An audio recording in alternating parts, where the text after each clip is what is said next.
A estratégia de dividir e isolar nunca foi tão eficaz quanto é hoje. Separe as pessoas do grupo delas, faça com que se sintam alienadas, sozinhas e desprotegidas, e você as enfraquece imensamente.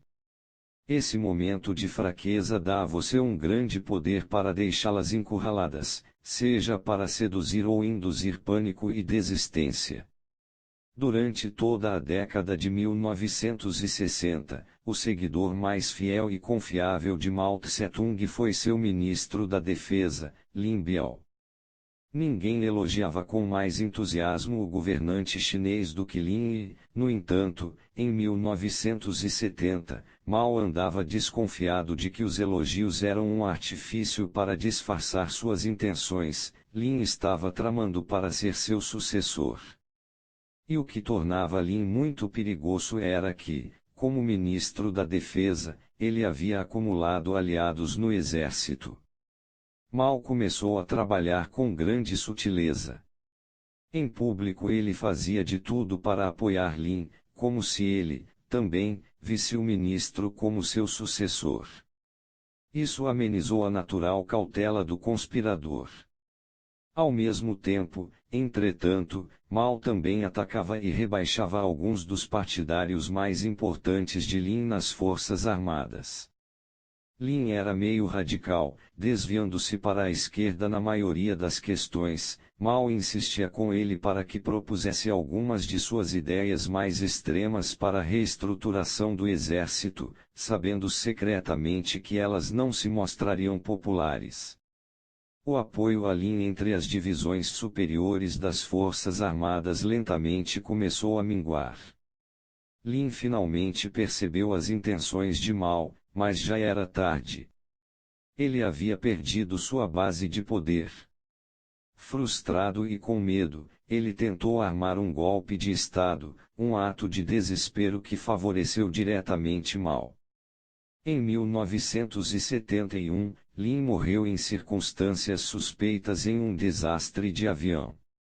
No entendimento de Mao, em ambientes políticos as pessoas dependem de suas conexões mais ainda do que de seus talentos.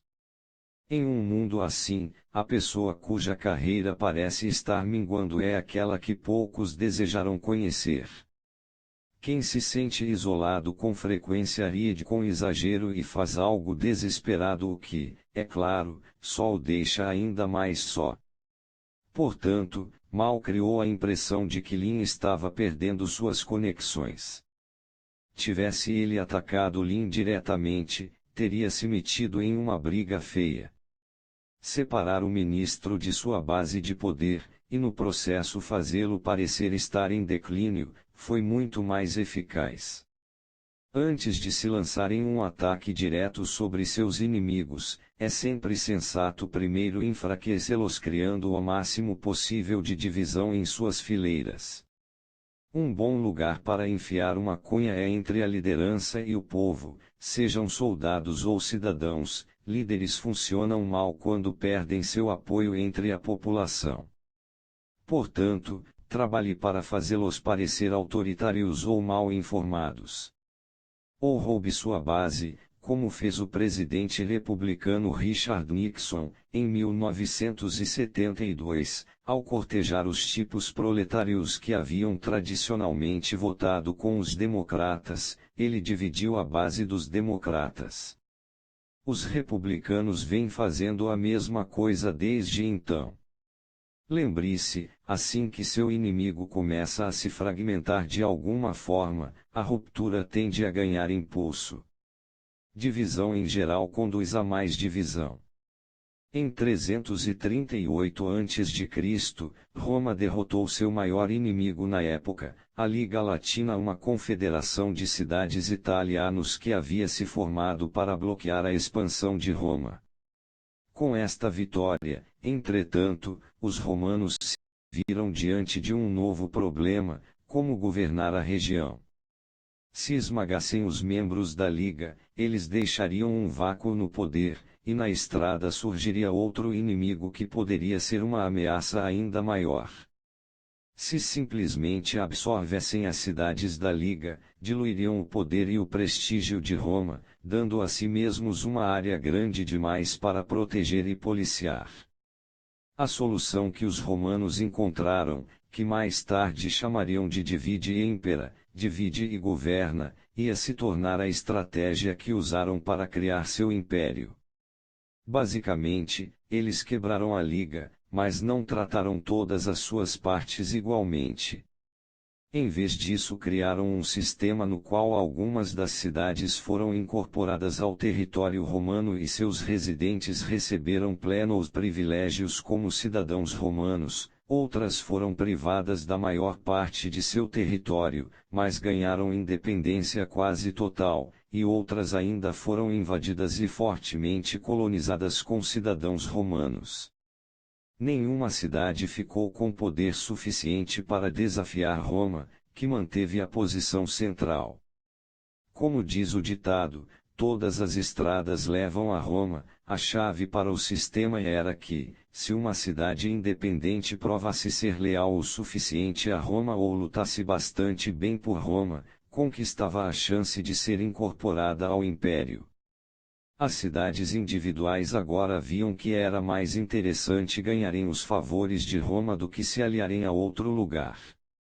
Com Roma havia a perspectiva de grande poder, riqueza e proteção, enquanto ficar isolado de Roma era perigoso. E assim, os antes orgulhosos membros da Liga Latina agora competiam uns contra os outros pela atenção de Roma. Dividir e governar é uma estratégia poderosa para governar qualquer grupo. Ela se baseia em um princípio-chave: dentro de qualquer organização as pessoas naturalmente formam grupos menores baseados em interesses egoístas mútuos, o desejo primitivo de encontrar força em números. Estes subgrupos formam bases de poder que, deixadas sem controle, vão ameaçar a organização como um todo. A formação de partidos e facções pode ser a maior ameaça para um líder, pois com o tempo estas facções naturalmente trabalharão para garantir seus próprios interesses em detrimento dos do grupo maior. A solução é dividir para governar. Para isso você precisa primeiro se estabelecer como o centro de poder. Os indivíduos devem saber que precisam competir por sua aprovação.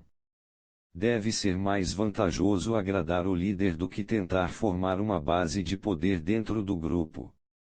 Quando Elizabeth tornou-se rainha, a Inglaterra era uma nação dividida.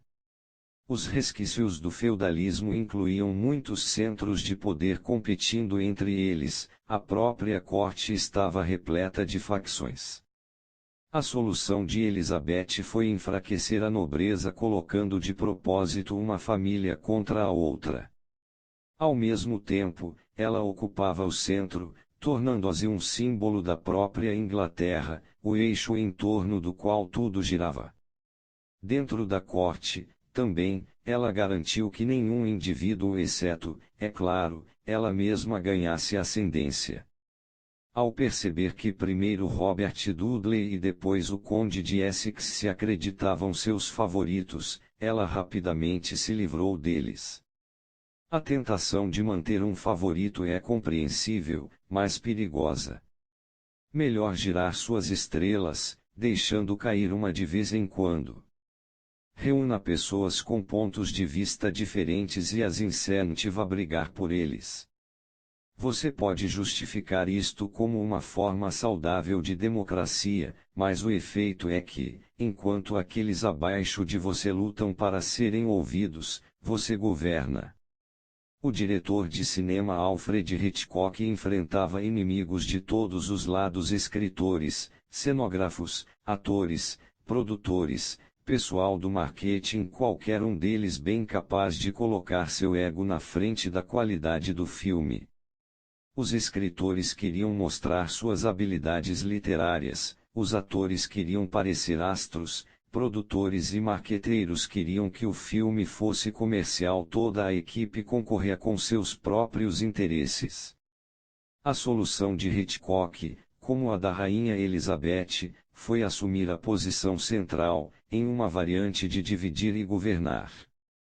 Seu papel cuidadosamente projetado como uma celebridade pública fazia parte disto. Ele sempre participava das campanhas publicitárias de seus filmes como porta-voz e fazia minúsculas aparições na maioria de seus filmes, tornando-se uma figura engraçada e querida reconhecível de imediato.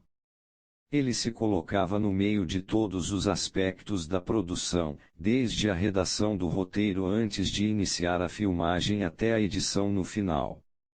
Ao mesmo tempo, ele mantinha todos os departamentos da produção do filme, até o do produtor, um pouco sem saber bem o que estava acontecendo. As informações sobre todos os detalhes do filme eram guardadas em sua cabeça, seus desenhos, suas anotações. Ninguém podia passar por cima dele, todas as decisões passavam por ele. Antes de iniciar a filmagem, por exemplo, Hitchcock definia em detalhes o estilo do guarda-roupa da atriz principal. Se o estilista quisesse mudar alguma coisa, teria de falar com ele ou ser apanhado em insubordinação. Em essência, ele era como Roma, todas as estradas levavam a Hitchcock. Dentro de seu grupo, facções podem surgir muito sutilmente pelo fato de que as pessoas que são especialistas nas áreas delas talvez não lhe digam tudo o que estão fazendo. Lembre-se, elas veem apenas o quadro pequeno, você está encarregado de toda a produção. Se você vai liderar, deve ocupar o centro. Tudo deve fluir através de você. Se informações precisam ser retidas, é você quem deve fazer isso. Isso é dividir e governar. Se as diferentes partes da operação não têm acesso a todas as informações, terão de chegar até você para obtê-las. Não é que você microadministre, mas você mantém o controle total de tudo que é vital e exala qualquer base de poder rival em potencial. Durante as décadas de 1950 e 1960, o Major-General Eduardo Lansdale foi considerado o principal especialista em contra-insurgência dos Estados Unidos. Trabalhando com o presidente Ramon Magsaysay das Filipinas, ele havia traçado um plano que derrotara o movimento RUC de guerrilha no país, no início da década de 1950. A contra-insurgência requer mão hábil, mais política do que militar, e para Lansdale o segredo do sucesso foi acabar com a corrupção no governo e trazer a população mais para perto do governo com vários programas populares. Isso negaria aos insurgentes sua causa, e eles morreriam de isolamento. Lansdale achava loucura imaginar que rebeldes de esquerda podiam ser derrotados pela força. Na verdade, a força só os favorecia, dando-lhes uma causa que podiam usar para reunir apoio. Para os insurgentes, ficar isolados do povo é a morte. Pense nas pessoas de seu grupo, que estão basicamente trabalhando em prol de seus próprios interesses, como insurgentes.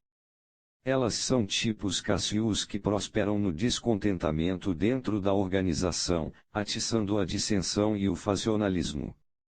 Você sempre pode trabalhar para dividir essas facções se souber da existência delas, mas a melhor solução é manter seus soldados satisfeitos e contentes, sem dar aos insurgentes algo com que se alimentar. Amargos e isolados, eles morrerão sozinhos. A estratégia do dividir e isolar é inestimável quando se tenta influenciar pessoas verbalmente. Comece parecendo ficar do lado de seus adversários em alguma questão, ocupando seu flanco. Uma vez ali, entretanto, levante uma dúvida a respeito de alguma parte do argumento deles, torcendo e o desviando um pouco. Isto irá baixar a resistência deles e talvez crie um pequeno conflito interior sobre uma ideia ou crença acalentada.